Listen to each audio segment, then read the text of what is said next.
I'm going to explain why. Because what happens after the lightning comes forth from the east to the west, flashes like lightning, where the spirit goes where the body is, where the eagles will gather. The body is where the eagles gather, correct? Okay, we have another meme up for that as well, fulfilling that prophecy. Raymond Elwood Lear, his body was located where the eagles gathered, the border between Mexico and the United States. The only two countries in the world that have eagles for their sigil that border one another. So yes, that is definitely where the eagles gather. That's where he was. That is where the body was. Now, in fulfillment of this verse, going beyond that, you say the sun will be darkened and the moon will be turned to blood. And if you don't mind, could you repeat that verse? I don't have it in front of me, but you quoted it. Just that verse, please. Yeah, absolutely.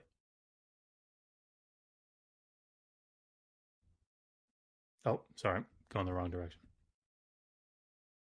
Okay, so while you're looking that up, I'll just repeat this again. For just as lightning goes out from the east and appears unto the west, so will the coming of the Son of Man be. We showed that in the Jerusalem event.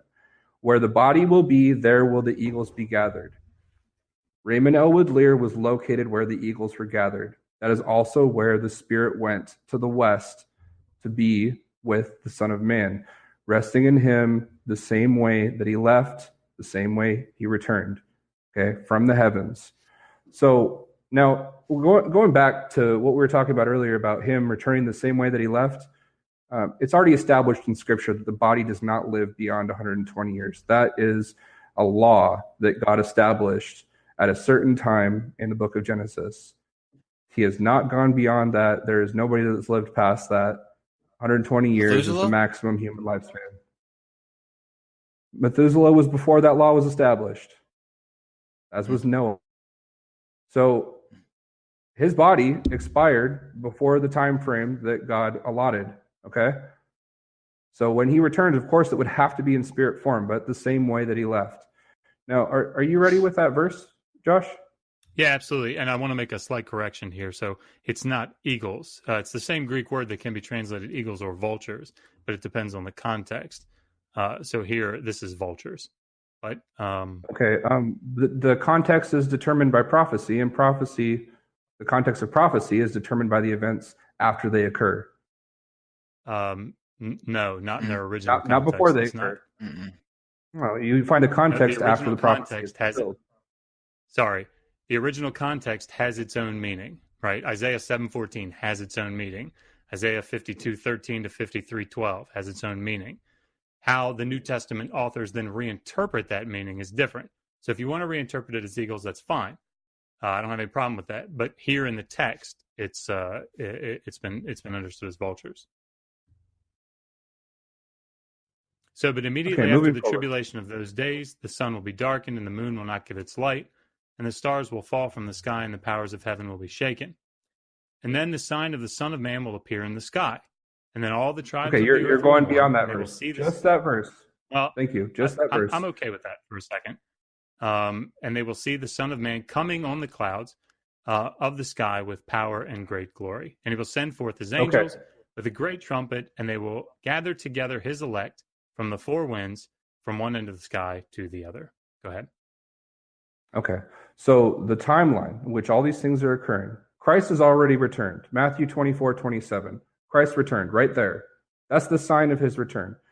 Moving on, verse 28 fulfills more of the sign of his return.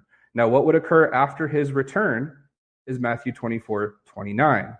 Okay? And that has been occurring for the last 7 years. Yes.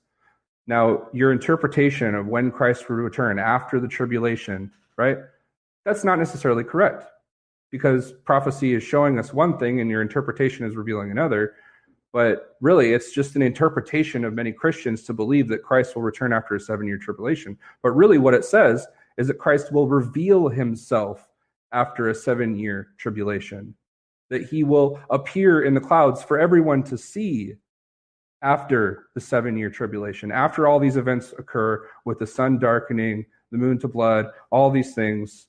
Okay, look at it the way that it's laid out, all right? These events have occurred, and I'm prepared to provide you evidence that these things have occurred, and Lord Rayel is responsible for them. I would like to see that. Okay. So let's go to let's go to What does that do? And do you have, while you're looking, what does that do to your image interpretation in the of sun. this? I'm sorry, what? I was just going to ask, what does that? And I mean this honestly. I'm not trying to be trite here.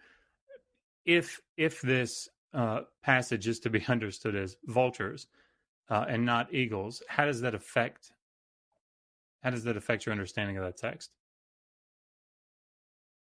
Okay. The point of reference in the Bible, you need to understand that the original way that it was written is in Aramaic, not Greek. Now, you may be reading from the Greek and interpreting it from that, but in the Aramaic, it says eagles.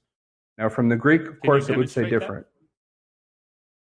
Just go to Bible Hub and look at the Aramaic plain English Bible. I'd like you to demonstrate it, because I have something here called Bible Works, which is a fairly robust, much more robust than Bible Hub. So, but can you demonstrate an Aramaic rendering of this as eagles? Yes. As I said, Please. Go to BibleHub.com and go to Aramaic plain English. Sorry, so let me just make sure I understand you, because I don't want to say I'm setting you up here, but I kind of am. You're telling me that you can provide for me Aramaic copies of the New Testament text in Matthew 24. No, you're saying that I can provide you Aramaic copies. I'm telling you there's a public source reference. So Bible Hub I'm telling you Aramaic there is copies. a public source reference of Aramaic plain English. Okay? It's called Aramaic Bible in plain English. Do you understand my question? I don't mean that to be sorry. I'm not trying to be a dick here. You're not. Well, you are, but you're inferring that I have a piece of evidence that I'm not presenting. I don't understand his question either. So, but so maybe you can kind of explain a little bit. Okay, let's just back up if we could for a second. When we're reading from the New Testament text in English, right? What we're doing is we're utilizing people's scholars' translations of the New Testament Greek. That's what we have. Right? We have the Greek manuscripts of the New Testament. If you want to go to my channel and look at history of textual criticism, please feel free to do so. That's fine. So what we're reading here is the rendering from the New Testament Greek translation, the Greek manuscripts that we have from which we can translate. Now, what you're arguing is that in the Aramaic, it's eagles, and that's been, I guess, mistranslated into the Greek. I'm not sure what you're arguing there, but what that assumes by your statement is that we have an Aramaic original, and I'm asking you to produce the Aramaic original. Nobody can produce an original copy of the text, not even you. It's not in Greek. Of course they can't. So why are you asking me to do something you know I can't do that you can't even do yourself? Because it's for the rhetorical. Greek. Clark, what's the verse? What's the verse that we're talking about? In Aramaic, and I'm saying you have no idea if it's said in Aramaic. We're going to find out. What's the verse? What's the verse? What's the verse? You have no idea. The verse. The verse. Give me the verse. Matthew 24:28. Thank you. No problem. 24:28. Aramaic. And I'm looking for eagles, Dr. Bowen? I don't know, Clark. Yeah, that's what it says. If you're looking for the eagles will be gathered together. Than finding Matthew 24:28 in Aramaic. Wherever the corpse is, there the vultures will gather. For whosoever the carcass, for wheresoever the carcass is, there vultures. Wherever the carcass is, there will be vultures. Right. So here's the thing. Always say vultures. Now we could talk about Greek as well. Now Josh was talking about context. Now when you're talking about a body or a corpse, of course you're going to assume that it's talking about vultures because they're inferring meaning from both words, not just vultures or eagles. They're inferring meaning on corpse or body because they think, of course, prophetically they can contemplate how these two words can fit together. Well, I'm giving you the context of how these words fit together. Now, it's not a corpse. Corpse doesn't make any fucking sense at all. It never was corpse, just the same as it was never vultures, because the context I'm giving you right now is where the eagles gather. There the body is, not the corpse, not the vultures, but the body and the eagles. Okay, so ptoma, There's your so let's context. just pause for a second. Let's just pause for a second. If you're arguing that we should disregard the Greek New Testament manuscript, we can move on. I am totally fine with that. If you're drawing an interpretation, No, I'm based on disregarding some your other interpretation. basis, Well, hold on. okay, The analogy, you though, you do want to go with the Greek. Is that what you're saying? We're using what resources that we have, both of us. the But I'm analogy, though, disregarding hold on. The analogy, though, makes sense with the vultures thing, because if they're talking about a body where the vultures are gathered, there the body is. That makes sense, because where you see a bunch of vultures, there's going to be a body. Where would an eagle's fit in that? Right. Now, tell me how a prophecy about Christ's return would have anything to do with a corpse and vultures. Okay, but you're doing two different things here, Clark. And I just need you to see that. I'm okay with it, right? I'm okay with it.